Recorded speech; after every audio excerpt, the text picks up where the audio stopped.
thank you so much for joining us. We're going to be talking today about clarifying priorities, focusing our team, and organizing to realize our vision. So really getting that great start to the new school year and really jumping in with clarifying our priorities first so that we are headed in the right direction next school year.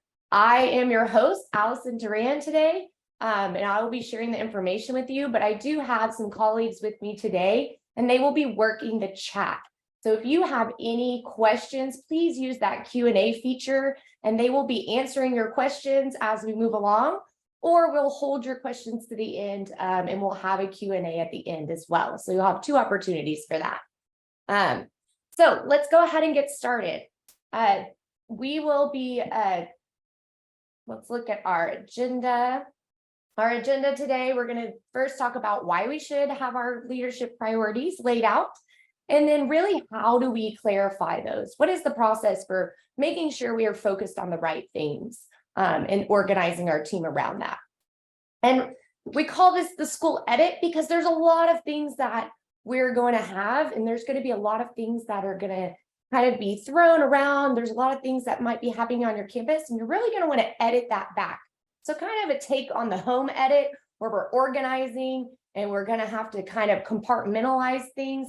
Same thing here. We're going to figure out what are those three big buckets that we want to put everything into this year. That means our time and our energy. And we're going to edit everything down into those three buckets. So let's go ahead and get started on that process. So before I get started, let's talk about who we are. If you're just joining us and you haven't joined us before, we are E3 Alliance, and we are a nonprofit based here in Central Texas. And we're all about transforming systems, those education systems. And we use data and we use collaboration with our partners to really find the best successes and the best systems to meet all students' needs. We're really focused on every single student and what they need. So today, hopefully, we will guide you in the right direction to set your priorities for meeting all of your students' needs next year. All right, so let's talk about why leadership priorities. So first of all, let's define priority, right? Priority is a thing that is considered more important than another. So I really want you to think about that as we're starting to edit, right? As we go through that process today and you're starting to think about all the things for next year. I want you to think, if you've got two things that you're thinking about being a priority and you have to choose between them, really think about what's more important for student success. So, and to meet the needs of all of your students, right? It doesn't mean that the other thing is not going to happen, or it might not, get enforced, but it's not going to be your priority this year. It doesn't mean that it's not important, but we are going to have to make some decisions. So I want you to have that, what is a priority, in the back of your mind. But priorities should be determined how we spend our time as leaders. So making sure that what we pick is what we spend our time on.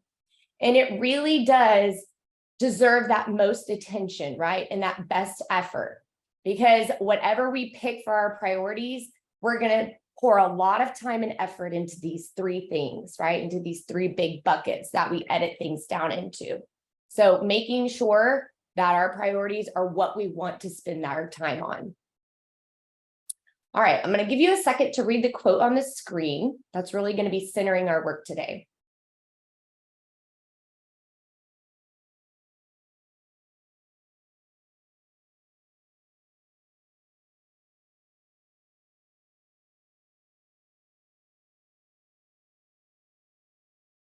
All right, as instructional leaders on our campus, we are tasked with growing our students. And the most important priority should be growing ourselves and our staff, right? We do that by growing our teachers and our staff. So making sure right here, it says if we have our shared goals, right? We can only reach our goals if we have that shared collaboration and professional learning around that. That is what makes us dramatically better, right? And our kids deserve that. Your kids deserve everyone to get dramatically better, right? And get to that student achievement.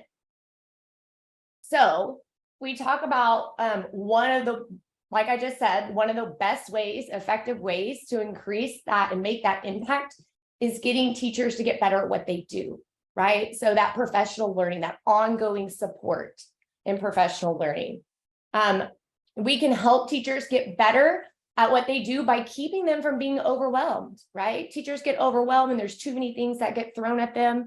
And we do that by choosing a small number of things for everyone to get better at together. So everybody's not just randomly out there trying to figure out and do different things. And, you know, somebody might be leaning into something, a training that they went to this summer, whereas another person went to a different training. But we're focusing everyone around these three main goals and these three ways that we're all going to get better together. That's how we see big dramatic change in the way of student achievement. And so by determining and communicating our priorities, we can ensure that everyone is very clear on what is important. Being clear about our priorities is the most important way to be an effective leader on our campus, because clear is kind. And the opposite of that is being unclear, and that is unkind. It is very important as a leader that you show them what you are going to expect when you come into their classrooms, right? I expect you to be doing these three things very well. These are our three priorities this school year. And everybody knows and everybody is on the same page about that. That way, that relieves my stress as a teacher, right? I can show up and do my job effectively because I know exactly what you're looking for when you come in my classroom. That relieves a lot of stress off of my plate, right? And off of my shoulders. All right, so let's talk about how we do that. What is our process for clarifying our leadership priorities and really focusing our team around that? Okay, so first thing we want to do is we want to grab all that great data that you've been privy to. So maybe it's your STAR data, your local assessment data, maybe from last year, or upcoming grades that you're getting. That attendance data is going to be very important. Maybe it's observation data. What are you seeing in the classrooms? What do you know needs to get better, right? And then looking at those surveys. So any survey data that you have, student surveys, teacher surveys, even parent surveys, right? So making sure that you have all of that into consideration when you're picking those priorities. What's bubbling to the top when you're looking at concerns for your campus? And then you also want to take into account your mission and your vision, right? And versus your current reality. So looking at that current reality and using your mission statement, right, to get to your vision, that vision that you want for your kiddos. And so if you're at your reality and you have your mission, right, and you want to achieve that vision, the best way to get there and the fastest way to get there is getting better together. And we do that through priorities. So if we have a focused set of small priorities, that helps us achieve our mission a lot faster, right? And so that we can get to our vision for our students. And so that process for narrowing our focus, our first step is to really organize a team. We'll talk about what that looks like in just a second. And then we're going to brainstorm all of the initiatives.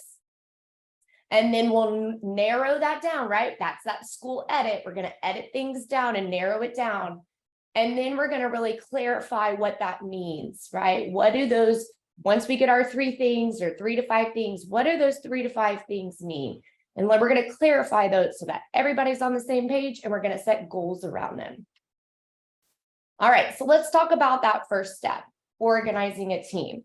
So when you're organizing a team, you're really going to determine who on your, who those positive leaders, right? Who's really rising to the top, who is showing you that they can be a positive, you want someone super positive and really thinking what's best for kids, because that's what we want on our team, right? That's visioning for this. You also want to think about who you would like to involve, right? Maybe that's your instructional admin team. Maybe you already have some key players on that, your ICs, your counselors, your APs, even principal if you're not a principal. You want to think about district support. This is a key player in figuring out what's coming, right? What's going to come from district? What do they have in mind as instructional priorities for this school year? And then teacher leaders. These are those positive influences that are really going to be boots on the ground, right? that are spreading that positive message when you're not necessarily in that room with other teachers. They're going to be the ones that are cheerleading for this, right? And you really want to think about, who do you want to help you tell the story? Who do you want to help really write that story with you next year? And really be the people that are your cheerleaders and that are leading this charge with you, because that's going to make a huge difference on the impact that you'll have with other staff and getting them the support that they need, right? To make sure that we have these priorities in place. Okay, so once you organize your team and you get them together, we're going to need to brainstorm all the initiatives. So this is a huge part of it. This is that whiteboarding experience where you get everything out there.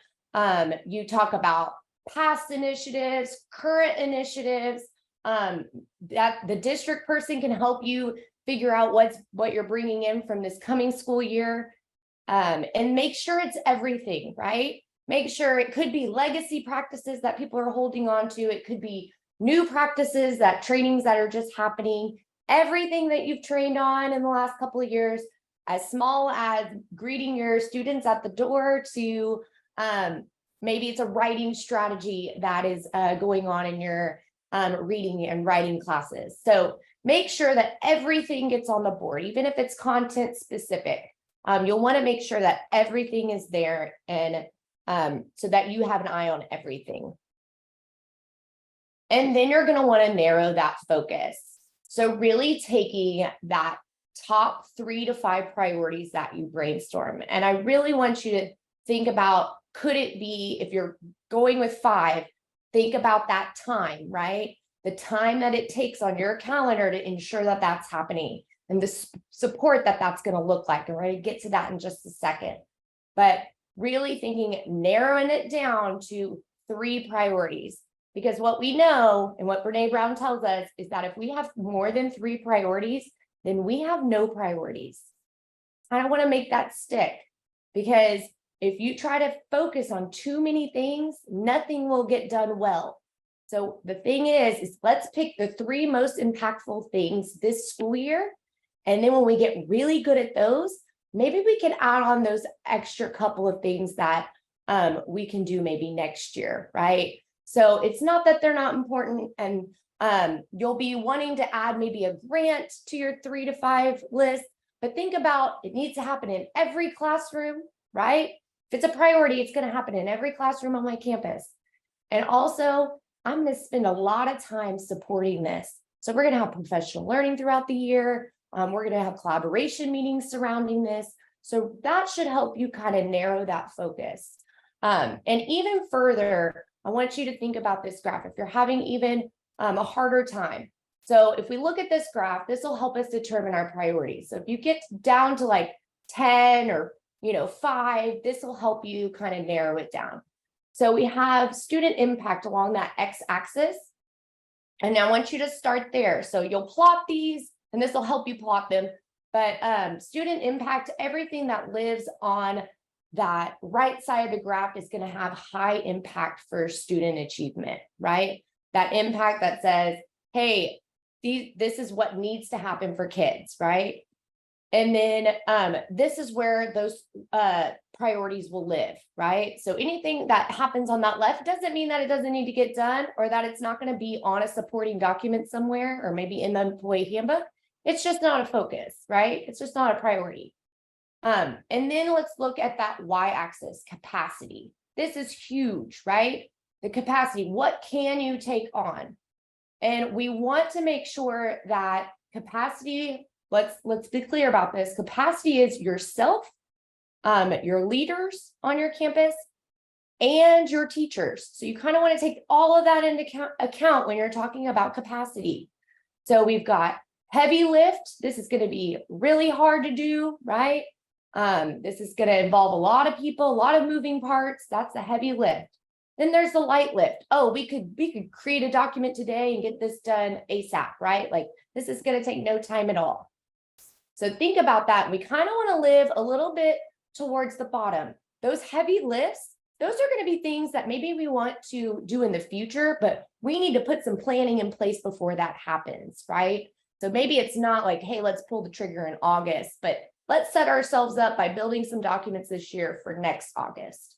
Not that they're not important for kid achievement, but we've got to do some things first in order to get to those things later, right? So that'll help you narrow down your focus, and it should be living in this gray box down here. That's where your 3 to 5 priorities should live. And then we get to that last step. And this is after you get your priorities, this is going to be the most important step. And that's really with this team, you want to clarify, what does that mean, right? If I pick a priority for my campus, I have got to clarify it and set some goals. So what I mean is we have got to clarify our non-negotiables. And we do that by figuring out what is tight and what is loose. And let me go through that. So tight is those non-negotiables. We're going to expect every teacher on our campus to do these things, right? This is what I'm going to expect in my walkthroughs. So my walkthrough form is going to mirror what we expect, right? So those things should be explicit in my walkthrough form. Loose is going to be, that light support. That's going to be kind of teacher discretion. You give them some options here, right? That's going to be more loose expectations. So on this, we really want to be focused around those tight expectations and really laying those out for teachers. And when we do that, we think about these 3 things, right? We want to make sure it's detailed and it's documented. So it lives on a document somewhere.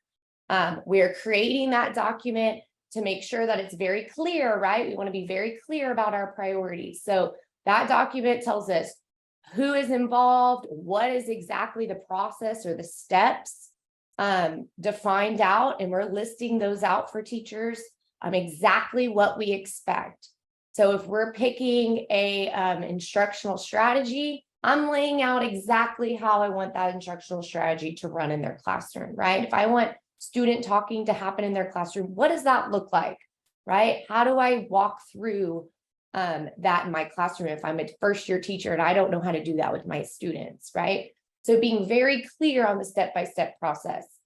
And then that last bullet, how and when. Even if it's a strategy in a classroom, the frequency that I want to see that strategy needs to be laid out for teachers, right? It might be different for core teachers than elective teachers. If you're talking about a talking strategy or writing strategy, I might expect that every day in my core content, but my performance electives might be 3 times a week, so being clear on that document exactly what I expect from teachers, right? So they know going ahead of time what to plan for in their instruction.